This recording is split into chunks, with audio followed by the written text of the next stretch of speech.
CH1 untitled chapter दहशत-E1। ये कहानी मुकेश के साथ घटी एक सच्ची घटना पर आधारित है, क्योंकि इस घटना के बाद मुकेश की पूरी जिंदगी बदल गई। इस घटना का असर मुकेश पर इतना पड़ा कि अगर वह इसे याद भी कर लेते हैं तो गहरे सदमे में खो जाते हैं।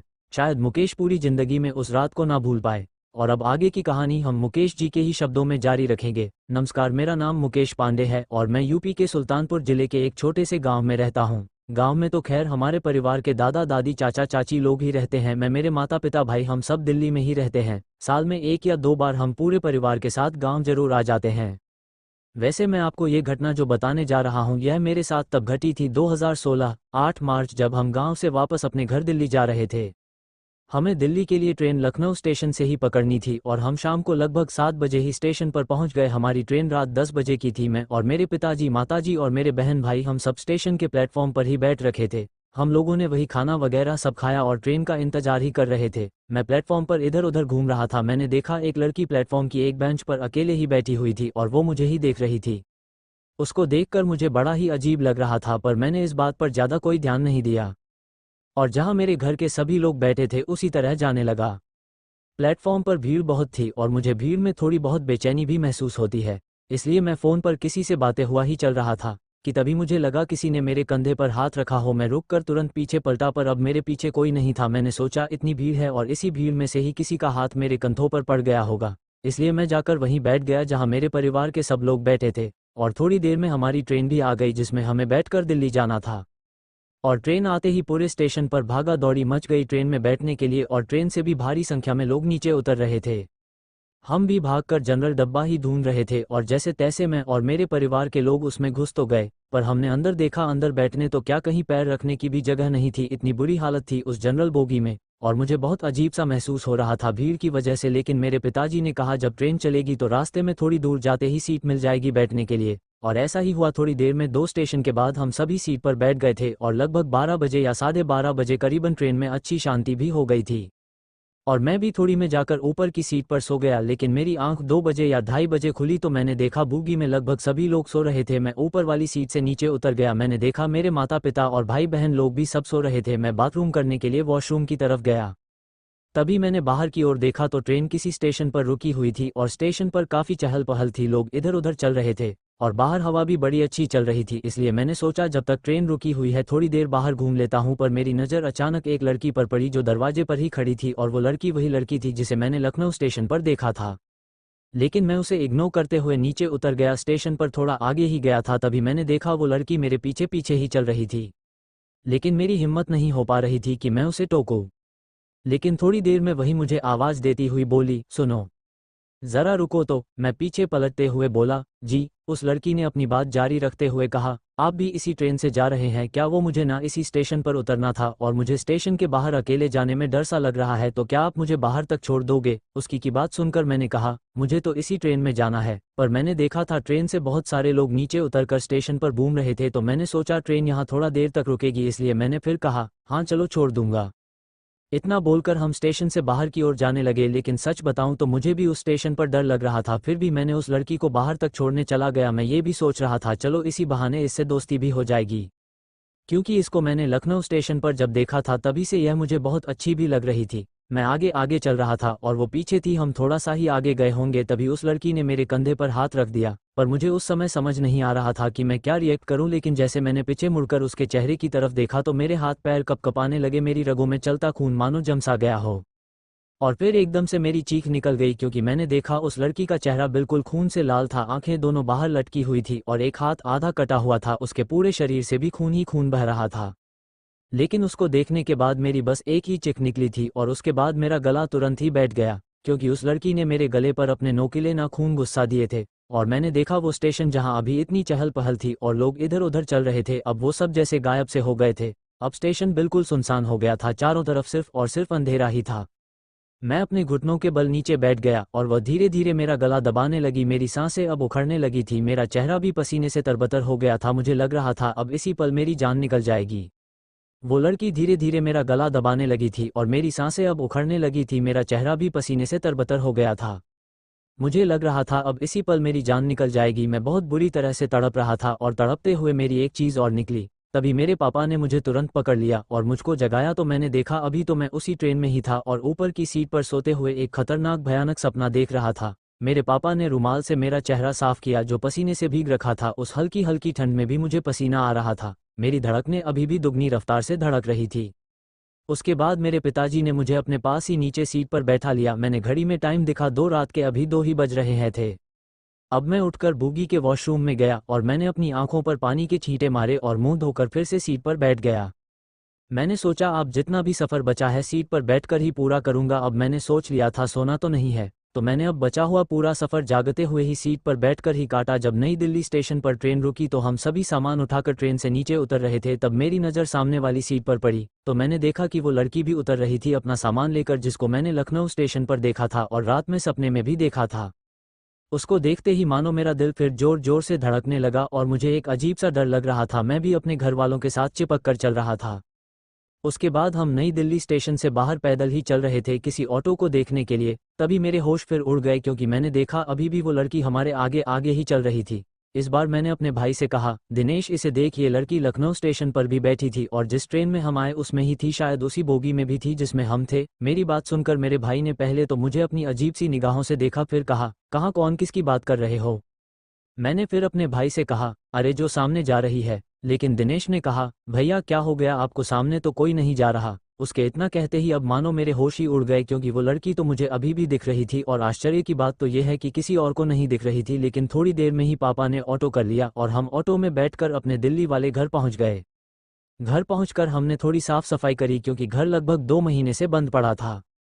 साफ सफाई के बाद खाना वाना खाकर हम सब आराम करने लगे और मैं भी अपने मेरा कमरा में जाकर लेट गया और थोड़ी देर में मेरी आंख भी लग गई और तभी मुझे नींद में ही ऐसा महसूस हो रहा था कि मेरे बेड पर कोई और भी लेटा हुआ है और वो बहुत जोर जोर से सांसें ले रहा है और उसने एक हाथ मेरे ऊपर भी रखा हुआ है। मैंने तुरंत आंखें खोली तो मानो मेरे होश उड़ गए और उसके साथ ही मेरे मुंह से बहुत जोर से चीखने की आवाज़ निकली और मैं बेड से कूदकर तुरंत बाहर की तरफ भागने लगा। मैं रोता चीखता चिल्लाता हुआ बाहर भाग रहा था। बाहर मेरे पापा कियारी में साफ सफाई कर रहे थे। उन्होंने मुझे इस हालत में देखा तो तुरंत आकर पकड़ लिया। पापा मुझसे पूछ रहे थे, क्या हुआ मुकेश बेटा, क्या हुआ? लेकिन मेरे मुंह से आवाज़ नहीं निकल रही थी। मैं बहुत डरा घबराया हुआ था। थोड़ी देर में ही हमारे घर के सभी लोग वहां आ गए। सब मेरे से बार बार पूछ रहे थे, क्या हुआ क्या हुआ, पर मेरे मुंह से बस इतना ही निकला, वो लड़की अंदर है और वो मेरे कमरे में है, बिस्तर पर लेटी है, वो वही लड़की है वो। मैं साफ साफ नहीं बोल पा रहा था, हकलाते हुए मेरे मुंह से शब्द निकल रहे थे। मेरे पापा और भाई बहन सभी लोग तुरंत कमरे के अंदर भाग कर गए, लेकिन उन्होंने देखा कमरे में तो कोई भी नहीं था। कमरा तो पूरी तरह से खाली पड़ा हुआ था। सबने इधर उधर भी देखा लेकिन कोई नहीं था और ना ही कोई बाहर भी जा सकता था क्योंकि घर के चारों तरफ बाउंड्री लगी थी और गेट बंद था।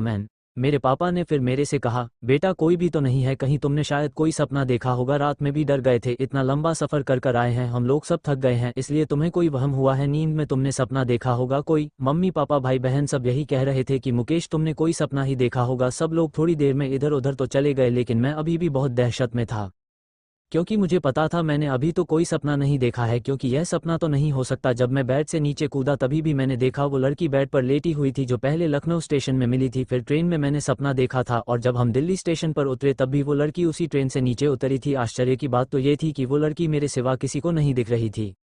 यही सब सोचते विचारते दहशत के साए में पूरा दिन तो खत्म हो गया और रात को जब सब लोगों ने खाना खाया और अपने अपने कमरे में सोने को चले गए और मैं भी अपने कमरे में चला गया, मैंने कमरे का दरवाजा बंद करा और बेड पर लेटा ही हुआ था।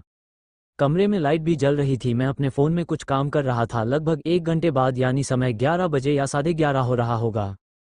तब मैंने सोचा अब लाइट बंद करके सो जाता हूँ। मैं बेड से उठा और लाइट बंद करने के लिए गया, तभी मैंने सुना कोई मेरे कमरे की खिड़की बजा रहा है। खिड़की बजाने की आवाज़ बड़ी जोर जोर से आ रही थी। मैंने तुरंत खिड़की की तरफ देखा तो फिर मेरे होश उड़ गए, मेरे रगों में चलता खून जमसा गया। तभी मेरी एक चीखने आवाज़ निकली क्योंकि मैंने देखा बाहर वही लड़की खिड़की बजा रही थी। वो अपने एक हाथ से और उसका एक हाथ कटा हुआ था, चेहरा बिल्कुल कट रखा था और खून खून था पूरे चेहरे पर और बाल आगे को बिखरे हुए थे। मैंने देखा बाहर वही लड़की खिड़की बजा रही थी। वो अपने एक हाथ से और उसका एक हाथ कटा हुआ था, चेहरा बिल्कुल कट रखा था और खून खून था पूरे चेहरे पर और बाल आगे को बिखरे हुए थे। मेरी नज़र उस पर ही थी और मेरे हाथ में मोबाइल फ़ोन भी था। मैंने तुरंत अपने पापा को फ़ोन करा और कहा, पापा मुझे डर लग रहा है, वो बाहर आ गई है, अब वो मेरे कमरे के बाहर खड़ी है। मैंने इतना ही बोला था और मेरे पापा ने भी देरी नहीं लगाई और तुरंत मेरे कमरे पर आकर बोले, खोलो दरवाज़ा मुकेश। मैंने भी तुरंत दरवाज़ा खोल और डरा हुआ सहमा हुआ सा पापा से लिपट कर रोने लगा। मेरे पापा ने कहा, कहाँ कोई तो नहीं है, यहाँ कोई नहीं है। मैंने फिर कहा पापा से, बाहर है देखो खिड़की के पास। अपने बाहर देखा खिड़की की तरफ, लेकिन मेरे पापा ने जैसे ही खिड़की के बाहर की तरह देखा तो उन्हें वो नज़र नहीं आ रही थी। और मैं भी उस समय पापा के साथ ही खड़ा था और वो मुझे अभी भी साफ साफ दिख रही थी। लेकिन आश्चर्य की बात तो यह है, जब मैं कमरे के अंदर था तब मुझे वो बड़ी विचित्र हालत में दिख रही थी। उसका हाथ कटा था, खून से तरबतर थी, लेकिन बाहर बिल्कुल सही और बिल्कुल ठीक ठाक खड़ी हुई अपनी डरावनी मुस्कान लिए मुझे देख रही थी। तभी मैंने अपने पापा से कहा, पापा यह मार देगी मुझे, यह नहीं छोड़ेगी मुझे अब। पर मेरे पापा ने मुझे समझाते हुए कहा, बेटा कोई नहीं है बाहर, कुछ भी तो नहीं है। पापा लाइट जलाकर देख रहे थे लेकिन पापा को आसपास कोई नहीं दिख रहा था। उसके बाद पापा मुझे अपने साथ नीचे बरामदे में ले आए। अब घर के सभी लोग भी जाग चुके थे, मम्मी पापा भाई बहन सब लोग थे मेरे साथ बरामदे में। लेकिन मैं जोर जोर से रो रहा था, बस एक ही बात कह रहा था, वो मुझे मार देगी अब, वो नहीं छोड़ेगी मुझे अब। घर के सब लोग मेरे पास ही बैठे हुए थे और सब मुझे समझाते हुए कह रहे थे, कोई नहीं है यहाँ, कौन तुम्हें मारेगा मुकेश, हम हैं यहाँ, कोई नहीं मार सकता तुम्हें और कुछ भी नहीं है। ऐसा क्या हो गया मुकेश तुम्हें? उसके बाद सबने बरामदे में एक चारपाई रखी हुई थी, सबने मुझे उसी पर लेटा दिया। लेकिन वो लड़की मुझे मेरे सिरहाने के सामने खड़ी फिर दिख रही थी और मुझे वो डरावनी मुस्कान लिए घूर रही थी।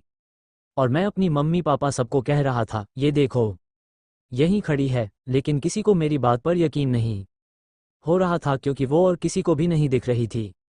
और सब यही कह रहे थे, किसी चीज़ से डरा होगा मुकेश, इसलिए मुकेश को ऐसा वहम हो रहा है। पर अभी तक जो वो लड़की मेरे सिरहाने के पास खड़ी थी, अब वो मेरे सीने पर आकर बैठ गई और अपने लंबे लंबे नाखून मेरे गले में घुसाने लगी। अब मेरी चीखने चिल्लाने की आवाज़ बहुत तेज हो चुकी थी। मेरे गले से बहता खून देखकर घर वाले बहुत डर गए थे और मेरी मम्मी भी रोने लगी थी और पूरे घर में दहशत का माहौल हो गया। लेकिन मेरे पापा ने शायद किसी को भेज दिया था। घर से थोड़ा दूर एक तांत्रिक बाबा रहते हैं जो भूत प्रेत में थोड़ा रुचि रखते हैं और ऐसी चीज़ों को जानते भी हैं। हमारे पड़ोस के एक भैया बाबा को लेकर घर उसी समय पहुंच गए थे। बाबा ने बरामदे में कदम रखते ही घर के सब लोगों को कहा, सब दूर हट जाओ, इस लड़के के पास अभी कोई मत खड़े रहना, सब दूर हो जाओ। बाबा ने मेरे ऊपर गंगाजल छिड़का या कुछ और ये तो पता नहीं, और उसके बाद बाबा जोर जोर से मंत्र पढ़ने लगे। बाबा मंत्र तो पढ़ रहे थे लेकिन मुझे ऐसा लग रहा था मैं अब अपने बस में नहीं था और मेरे मुंह से अपने आप आवाज़ निकल रही थी, यह मुझे पसंद आ गया है और मैं भी इसे पसंद हूँ, इसलिए मैं इसको लेकर जाऊंगी। बाबा ने मंत्र पढ़ते पढ़ते जोर से कहा, कौन है तू, बोल कौन है तू, कहाँ से आए है। शायद वो मेरे अंदर प्रवेश कर चुकी थी, इसलिए मेरे मुंह से अपने आप आवाज़ निकल रही थी और जो मैं नहीं बोलना भी चाहता था वो वही कह रही थी। इसको मैंने देखा और यह मुझे पसंद आ गया और मैं भी इसको पसंद हूँ, इसलिए अब ये सिर्फ मेरा है और मैं इसको लेकर जाऊंगी। बाबा शायद समझ चुके थे कि यह क्या है और कौन है, इसलिए बाबा ने कहा, अच्छा डायन है तू, अभी बताते हैं, रुक। फिर बाबा ने मेरे पापा को कहा, यहाँ आग जलाने की व्यवस्था करो तुरंत अभी। पापा ने लकड़ियाँ वगैरह लाकर तुरंत वहाँ आग जलाई। बरामदे में बाबा ने एक लोहे की सरिया को जलाकर बिल्कुल लाल कर दिया और कहा, तू अभी प्यार से छोड़कर चली जा वरना तुझे इसी अग्नि में भस्म कर देंगे हम। लेकिन मेरे मुंह से बड़ी भयानक आवाज़ निकल रही थी, वो कह रही थी, चाहे कुछ भी हो जाए मैं इसको लिए बिना नहीं जाऊंगी यहाँ से, क्योंकि यह मुझे पसंद आ गया है और मैं भी इसको पसंद हूँ। उसकी बात सुनकर बाबा ने कहा, चल ठीक है। उसके बाद बाबा ने वो गर्म सरिया लाकर मेरे पैर के तलवे पर लगा दी। मुझे उस गर्म सरिया का असर कुछ भी नहीं हो रहा था। तभी मैंने देखा और उस समय सब लोगों ने देखा कि वो डायन वहीं पर सबके सामने आ गई और उसने गुस्से में कहा, ए तांत्रिक छोड़ दे मुझे वरना सबसे पहले तुझे ही मरूंगी, फिर इन सबको, वरना हट जा मेरे रास्ते से, मुझे तुम सबसे कोई लेना देना नहीं है, मुझे बस ये लड़का चाहिए। फिर बाबा ने कहा, अभी मैं तुझे इसी में भस्म कर दूंगा, नहीं तो अभी भाग जाए यहाँ से और कभी लौटकर मत आना। बाबा ने इनता कहा और मंत्र पढ़े और अग्नि में कुछ डालने लगे। तभी उसकी रोने चीखने की आवाज़ बढ़ गई और उसको भागते हुए अब सब लोग देख रहे थे। उसके बाद बाबा ने बताया कि वो एक डायन है, मीरा नाम की। बाबा ने फिर अपनी बात जारी रखते हुए कहा, पहले वो रेलवे स्टेशन पर चाय समोसे बेचा करती थी, पर एक दिन वो लड़का जिसको वो बहुत पसंद करती थी, उस लड़के ने मीरा को मार दिया। उसने उसके चेहरे को ब्लेड से पूरी तरह से काट दिया और उसका एक हाथ काटकर उसके पूरे शरीर में चाकू से जख्म करके मार दिया और तड़पते हुए मीरा ने अपनी जान दे दी थी। बाबा उसे देखते ही उसकी सारी कहानी समझ गए थे, बस उसके मुंह से ही सुनना चाह रहे थे। बाबा ने फिर कहा, मुकेश ने इसको देखा होगा और इसे को वो अच्छी लगी होगी और उसे भी मुकेश पसंद आ गया। अगर तुम लोग थोड़ा और देर कर दे मुझे बुलाने में तो शायद आज यह मुकेश की जान ले लेती और यह उसे अपने साथ ले जाती।